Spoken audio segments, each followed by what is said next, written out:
Well, hi, and welcome to Wednesday Evening Chat with Louise.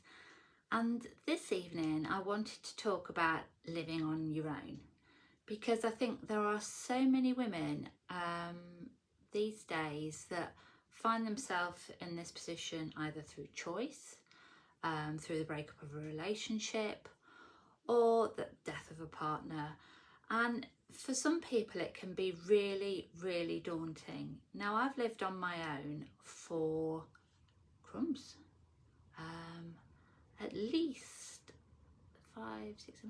8 years.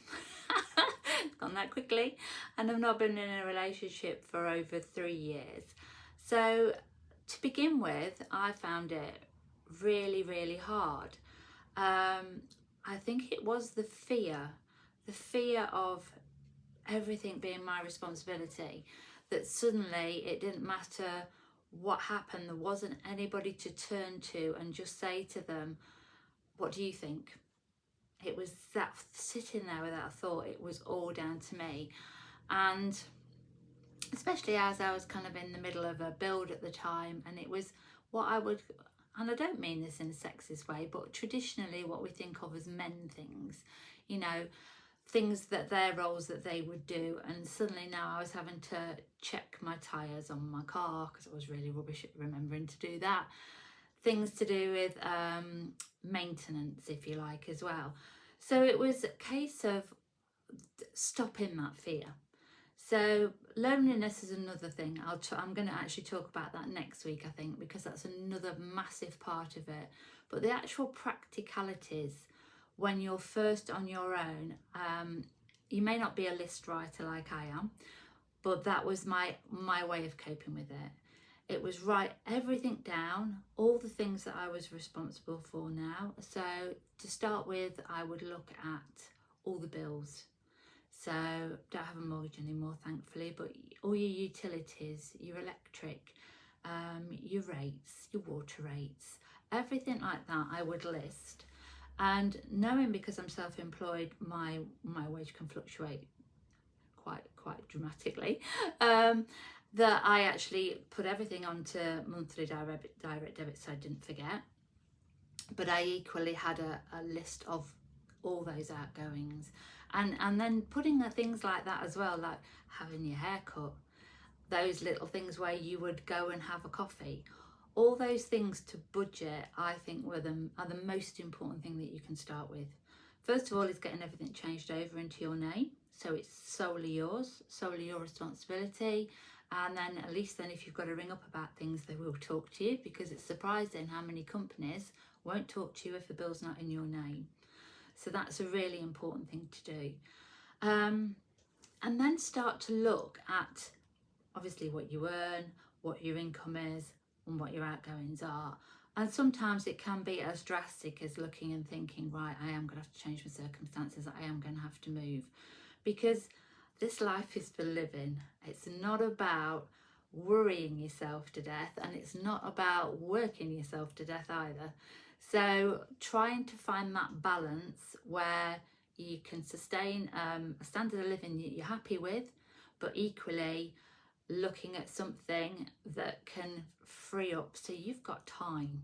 Because believe me, you know, when you do live on your own, you want to be able to go out and you want to be able to do things. And if all you're doing is working to keep the roof over your head, that is no fun at all. So that's the first thing. Write it down, get everything in your name, get your budget sorted. And I think once you've done that, that gives you a little bit of control. Once you feel you have that control, then that's when it takes away a big part of the fear. So that's number one. Number two is not being frightened of trying to do things yourself. I have a full workshop. I have my own drills. I'm a Makita girl.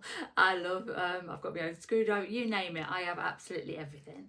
And if anybody would lend me a tool to try, the only thing that scares me really are the big bench saws and things like that. I'm not great with a chainsaw, so I got a battery chainsaw, and that worked really well for me.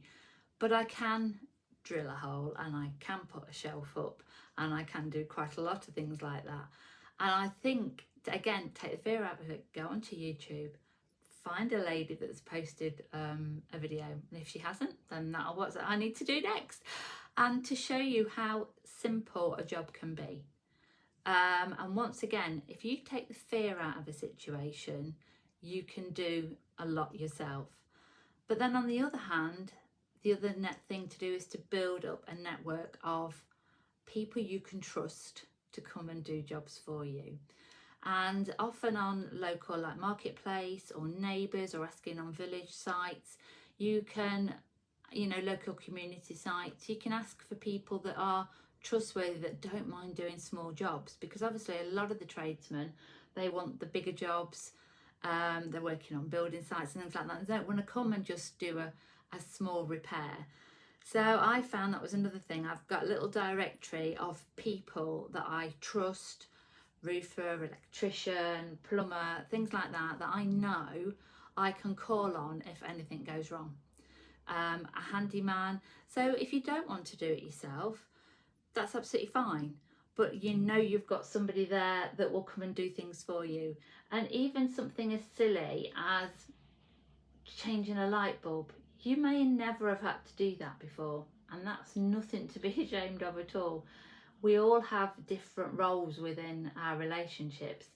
So I think the biggest thing I would say is, again, a way of being safe. Have you got steps? Have you got a step ladder? Don't try and balance on something. Take your time. And you can do so many things yourself, and actually it's a really good buzz of achievement when you do. I know when I was doing some of the taking the wall down and clearing the bricks and putting things in, they were things I had never considered. I like nails. I didn't want to do manly jobs as I thought, but I tell you what, doing them, the sense of achievement was amazing, and I'm really proud of what I've done. Again, it stopped things phasing me now. I don't have to worry.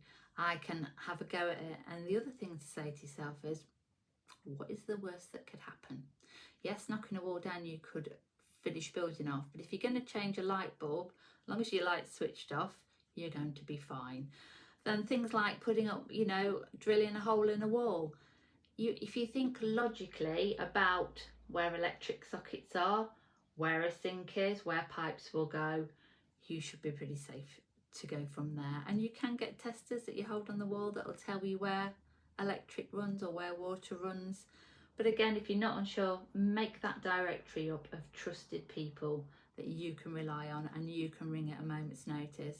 So you've got your budget sorted, you're in control of how you're going to pay your bills and your finances. And then 2, things that perhaps you've never done before. Maybe you never cut the grass before, but you can reach out, you can talk to people, you can ask for help, you can watch videos, you can watch people, or you can get somebody in to do it. And I think that once that gives you that control over your environment, you control over your finances, then you can start to have a real good look at how you're living and what you're doing in your life. And then I think the next important thing to do is remember to be kind to yourself. Remember that, that I used to get so frustrated when people say, you have to learn to love yourself.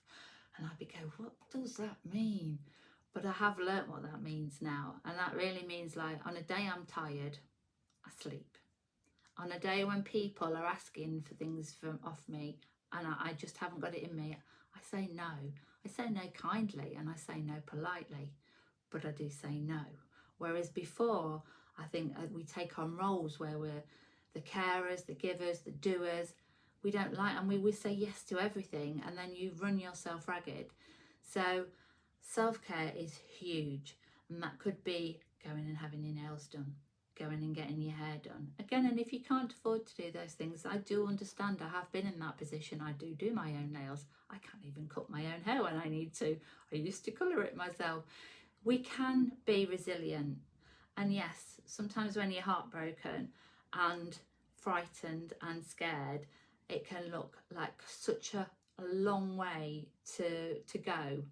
But don't beat yourself up, and do these things little by little by little, and every day becomes a win. And I even had a win book. It was a book that I used to put, because I buy and sell. That's what I do. So if I ever bought something and it was an absolute bargain and I was so excited and I sold it for loads, I made my win book and I put it in there. And it was just that, again, a way of marking an achievement. It was something that made me feel good. And actually, it's quite a useful reference now when I look back and think, oh, well, I got that for that and that's what I sold it for. So it's great, but little wins are really important. So 3 tips when you're first on your own is sort your finances out. Say, get control of your life in that way. That's a big one. Get a little support network of tradesmen, people that will help with the practical things. Again, that gives you control back and you feel you can cope. And anything that's bothering you, write it down.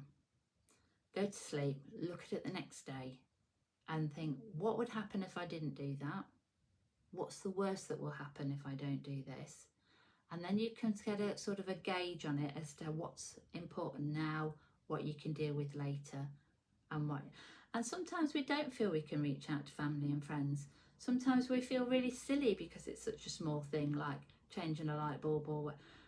But don't stress about it. Give yourself time.